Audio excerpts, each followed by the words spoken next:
not all stories end in the ultimate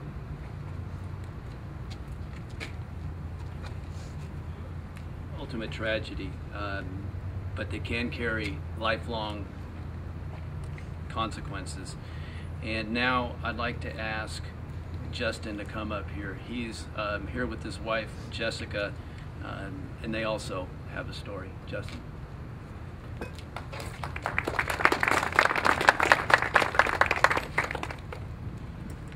First of all, I want to say thank you to NHTSA and the California Office of Traffic Safety, and to Mercy San Juan Medical Center.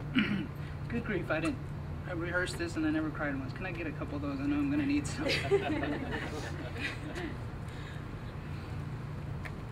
And to Mercy San Juan for organizing and hosting this event. I also want to say thank you to Janet Fennell with kidsandcars.org for her tireless efforts to help protect children and for inviting me to speak at this event. Finally, I want to take this opportunity to thank my lovely wife, Jessica, for all of her unending dedication to our family and our home. Without you, we wouldn't be who we are today. When I was asked to attend this function, I turned and said to my wife, "How can we not attend?" And I realized that's probably not the first reaction that you would hope to hear, but that was mine. That statement wasn't made out of a sense of dread or fear or even pain. Rather, that question was born out of a sense of responsibility and duty. Most of you at this event, save a small handful, are here as a result of your career choices, backed with a well-qualified education lasting many years. You've been made aware of a tragic issue and are working to find solutions to solve this modern-day phenomena. My education was brief. My education spans all of 3 short hours. That's the amount of time that our 9-month-old daughter, Sarah Corinne, spent in our van 3 years ago. 3 years, 2 weeks, and 1 day ago. The goal I have for this event here today is not to have you relive that event with me, nor do I wish you to experience our lives since that time. I'm not here to tell you about the year after those 3 hours, when my wife was scrutinized and accused as a felonious child abuser. There are no words that can describe the feeling of seeing your precious 9-month-old princess literally moments away from death in the very place you put her to keep her safe. To see her breathe the same shallow breaths that my grandmother was breathing the day that she passed away. I can't describe to you what it feels like to rush her in the house, and when you're wrapping her in a water-soaked towel, to have the overwhelming thought go through your mind, "I can't believe she's going to die in my arms." There are no words that would adequately describe any of the horrors and challenges that we've faced since that time. I can't properly describe the weeks in the hospital, holding meetings with doctors who say she only has 3 days to live, and mix that in with interrogations from well-meaning investigators and social workers. Nor can I describe the feelings and experiences of the last 3 years during this long process of recovery, when recovery seems to be just a fleeting fantasy. I can't tell you what it feels like to walk past her bedroom door not more than 3 weeks ago and hear her muffled crying and sobbing from not being able to roll over on her own yet. And when I open the door, I see her hand in her mouth covered in blood because she doesn't have control over her biting reflex, and her finger just happened to be in her mouth when she woke up. In all reality, there are no words that can express any of the experiences that we've had, and there have been many more since that time. So my goal, born of the duty of responsibility that comes with my education and experience, is to prevent anyone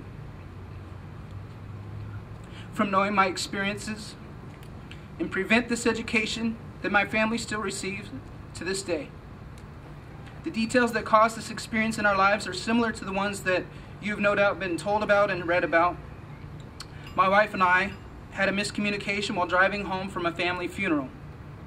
It was always my duty to bring the babies in from the van, from our 3 older boys when they were babies, to our daughter. For 10 years, I always brought the baby in because they always sat behind me on my side of the van. This time, I thought that I had communicated to Jessica that she was to bring her in.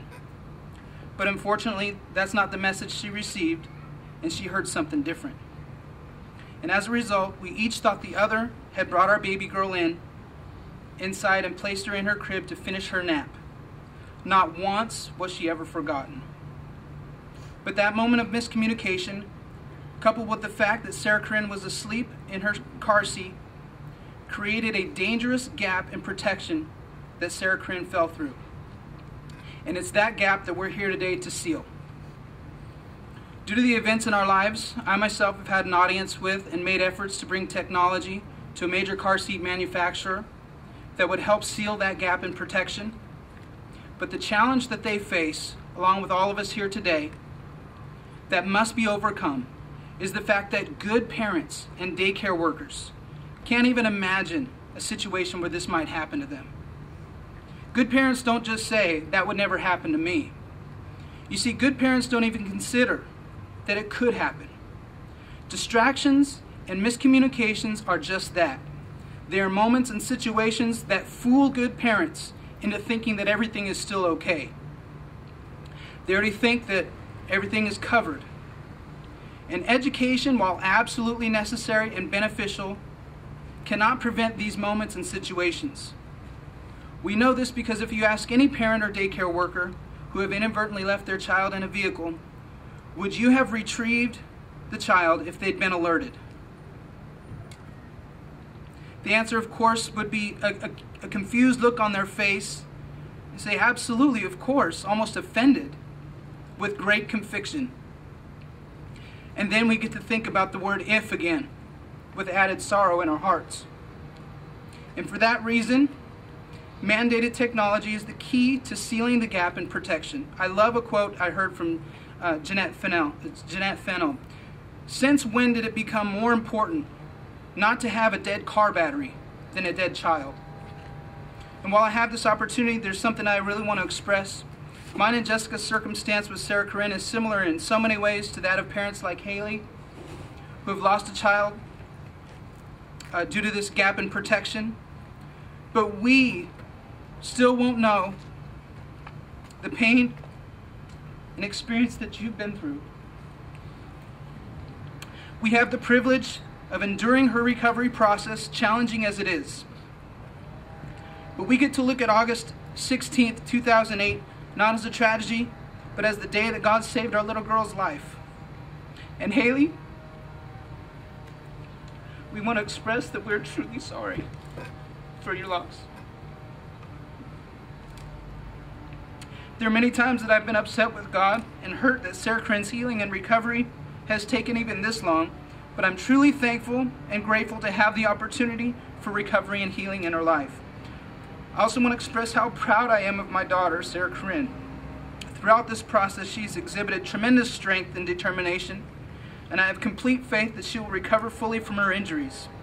If you'd like to follow her recovery progress, we'd like to welcome you to do that. You can do that by liking her page on Facebook. It's simply facebook.com/Sarah Corinne Joy. That's Sarah with no H and Corinne with one R and two N's. I want to close with a reminder of how I opened my time with you. There's more technology in my smartphone that rests in the palm of my hand than we had to safely land on the moon.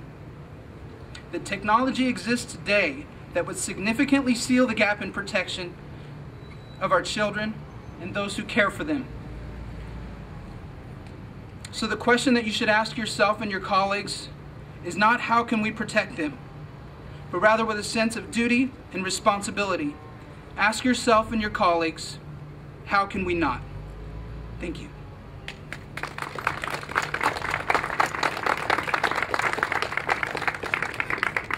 Justin, I want to thank you and your wife, Jessica, and also Haley for being here today. I think you guys speak to all of us as parents, and I want to thank the media for being here and getting this message out.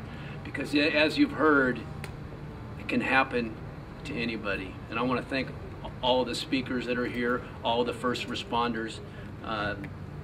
And now the press is invited to view the demonstration car with the inside and outside temp showing, which is right here. And all of the speakers are here for interviews. And we're also having a town hall meeting in just a few minutes, which is over in Lucan's Auditorium, which is just inside the medical center. And we have staff that can lead us there in just a few minutes. So I want to once again thank everyone for coming. I want to thank the administrator for being here, you showing your support for what we're doing here in California, and our ability to also support what you're doing, I think really makes a difference. So Ron, thank you again for being here.